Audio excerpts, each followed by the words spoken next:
Hello वांगचुन lovers, welcome to my channel. अगर आप लोगों को मेरी स्टोरी पसंद आए तो प्लीज़ मेरे चैनल को लाइक शेयर एंड सब्सक्राइब जरूर कर लीजिएगा। कमेंट बॉक्स में कमेंट करके ज़रूर बताइएगा कि आपको मेरी स्टोरी कैसी लगी। हमने पिछले पार्ट में सुना था कि निहाय संग आज वहींग के घर में ही रुकता है। शाम को वहींग अपने गार्डन में अकेले बैठकर आसमान को देखते हुए रो रहा होता है। तभी निहाय संग उसके पास आकर बैठ गया। वो वहींग को रोते हुए देख कहता है, वहींग तुम अभी भी रो रहे हो? विंग अपनी आंखों से आंसू पोंछकर कहता है, नहीं मैं नहीं रो रहा। निहाय संग कहता है, तुम रो रहे हो। तुम्हें याद है तुमने मुझे एक दिन कहा था कि तुमने आंट यू से पूछा, माँ लोग मरने के बाद कहाँ जाते हैं? तो आंट यू ने कहा था लोग मरने के बाद स्टार बन जाते हैं, और तुम आसमान को देखकर रो रहे हो। अंकल और आंटी तुम्हें रोते हुए देख कितना ज़्यादा सैड फील कर रहे होंगे, उन्हें कितना बुरा लग रहा होगा ना। और मैं भी तुम्हें कह रहा हूँ, तुम मेरे बेस्ट फ्रेंड हो, फिर भी तुम मेरी बात नहीं सुन रहे हो। प्लीज़ मत रोना। जो हो चुका है हम उसे बदल तो नहीं सकते, पर तुम चाहो तो अपने मॉम डैड के सपने को पूरा कर सकते हो। तुम अच्छे पढ़ाई करो, एक अच्छा सा जॉब करो। वो उन लोगों का सपना था कि तुम एक बड़े आदमी बनो। तुम वो काम तो कर ही सकते हो। वहीं कहता है, हाँ मैं तो ये करूँगा। और मैं नहीं रो रहा, बस आँख में कुछ चला गया था। निहाय संग कहता है, अच्छा सच में? हाँ सच में। तुम झूठ बोल रहे हो। नहीं मैं सच बोल रहा हूँ। निहाय संग कहता है, तो फिर चलो चल के डिनर बनाते हैं। विंग कहता है, ठीक है चलो। वो दोनों मिलकर किचन में आ गए। वो दोनों आ तो गए, पर दोनों को ही खाना बनाना नहीं आता। दोनों कुछ समय सोचते हैं। तभी विंग वहाँ से एक नूडल का पैकेट निकाल कर निहाय संग को कहता है, चलो हम ये बनाते हैं। निहाय संग कहता है, क्या तुम्हें ये बनाना आता है? विंग कहता है, हाँ जब एग्ज़ाम हो गया था उसके बाद मैं माँ की काम करने में हेल्प किया करता था, तो माँ ने मुझे इसे कैसे बनाते हैं सिखाया है। निहाय संग कहता है, तो फिर ठीक है चलो हम लोग बनाते हैं। दोनों मिलकर डिनर बनाने लगे। डिनर बनाते वक्त विहिंग उसमें थोड़ा ज़्यादा ही मसाला ऐड कर रहा था। तब निहाय संग विहिंग को देखकर कहता है, विहिंग तुम इतने सारे मसाला मत डालो, वो ज़्यादा तीखा हो जाएगा। विहिंग कहता है, नहीं देखना बहुत अच्छा लगेगा। निहाय संग उसे ज़्यादा मसाला डालने के लिए नहीं देता। कुछ समय में डिनर बनकर तैयार हो गया। वो दोनों डिनर टेबल पर आकर बैठ गए और खाना खाने लगे। निहाय संग खाना खाकर कहता है, अच्छा बना है। विहिंग कहता है, और मैंने बनाया है, अच्छा नहीं बनेगा? निहाय संग कहता है, ओहो तो तुम्हें अच्छा डिनर बनाना आता है? मुझे आता है। तो फिर इतना ज़्यादा ढूंढ क्यों रहे थे क्या बनाओ? और तुमने सिर्फ नूडल्स ही क्यों बनाए, बाकी कुछ क्यों नहीं बनाया? विंग कहता है, बाकी सब चीज़ें मुझे अच्छी तरह से बनानी नहीं आती, सिर्फ यही आता है। निहाय संग कहता है, कोई बात नहीं, धीरे धीरे सीख जाना, और जब अच्छे खाना बनाने लगो तो मुझे ज़रूर खाने के लिए देना। विंग कहता है, ठीक है। वो दोनों बात करते करते खाना खा लेते हैं। रात बहुत हो चुकी थी तो दोनों अपने कमरे में जाकर सो गए। सुबह हुई, दोनों उठे और दोनों ने मिलकर ब्रेकफास्ट किया।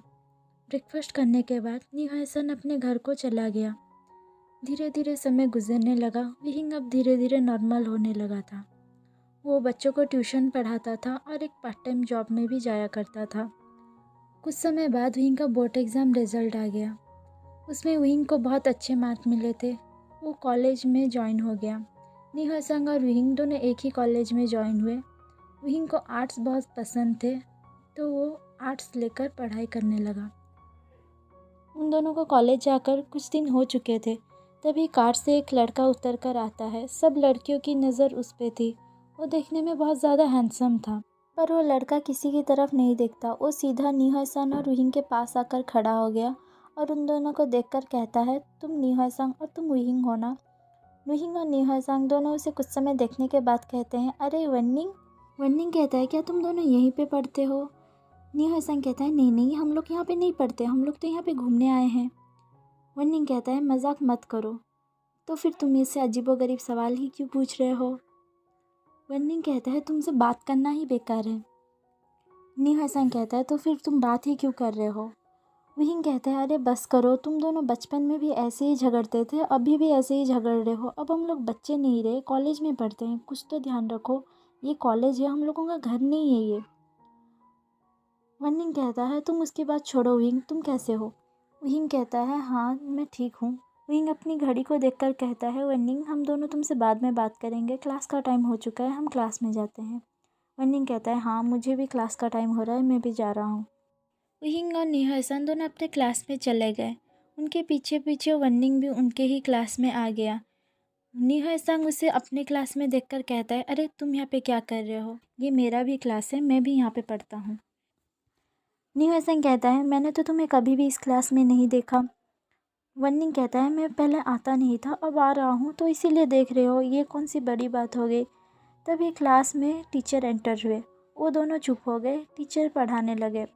जब क्लास हो गया वो तीनों रूम से बाहर निकले। वननिंग नीहासन और विहिंग को कहता है चलो हम तीनों मिलकर लंच करते हैं। विहिंग कहता है नहीं मैं नहीं जा सकता, तुम और नीहासन चले जाओ, मेरी जॉब का टाइम हो रहा है, मैं जा रहा हूँ, कहकर वो वहाँ से चला गया।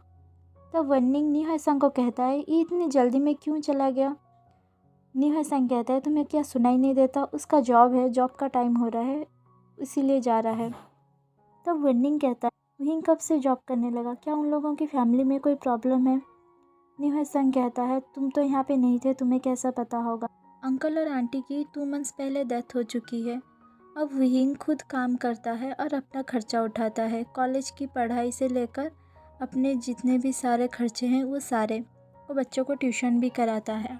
विहिंग के पास फ्री टाइम बिल्कुल भी नहीं है। मैं उसके घर में कभी कभार जाया करता हूँ। विहिंग धीरे धीरे बहुत ही ज़्यादा दुबला पतला हो रहा है, खुद पर ध्यान भी बिल्कुल नहीं देता। वननिंग कहता है अब मैं आ गया हूँ ना, मैं उसके सारे खर्चे उठा लूँगा। नीहासन कहता है हाँ हाँ तुम तो बहुत बड़े जॉब करते हो ना, तो तुम उसके खर्चे उठा लो। मैं जॉब ना करूँ तो क्या है, मेरा तो खुद का कंपनी है ना, और मेरी सीजे भी डॉक्टर हैं, तो मुझे कोई प्रॉब्लम नहीं होगी। नीहासन कहता है हाँ मैं तो भूल ही गया था, तुम तो हमारे रिचेस्ट पर्सन हो। पर तुम्हें तो ये बात भी पता होनी चाहिए, इतनी साल जो फ्रेंडशिप हुई है हम लोगों की, पता वो सब कुछ अपने आप ही करना चाहता है। तुम तो जानते हो वो किसी की हेल्प लेना बिल्कुल भी पसंद नहीं करता, और तुम कह रहे हो कि तुम उसे हेल्प करोगे और वो एक्सेप्ट करेगा। वननिंग कहता है उसे पता चले तब ना, उसे पता चले बगैर ही उसकी हेल्प करूँ तो। नीहासन कहता है ऐसा कैसे। वननिंग कहता है बस तुम देखते जाओ। अब हमें विहिंग की तरफ का सीन दिखाया जाता है। विहिंग अपने काम पर पहुंच गया था और अपने काम करने लगा। काम खत्म होने के बाद वो अपने घर के लिए निकल गया। घर पहुंचते पहुंचते उसे शाम हो चुकी थी, सारे बच्चे आ चुके थे। वो बच्चों को पढ़ाता है। पढ़ने के बाद बच्चे वहाँ से चले गए। वो उठा और किचन में जाकर अपने लिए डिनर बनाने लगा। फिर हमारी कहानी स्टॉप होती है। मिलते हैं नेक्स्ट पार्ट के साथ, तब तक के लिए bye bye everyone and sorry for the late update.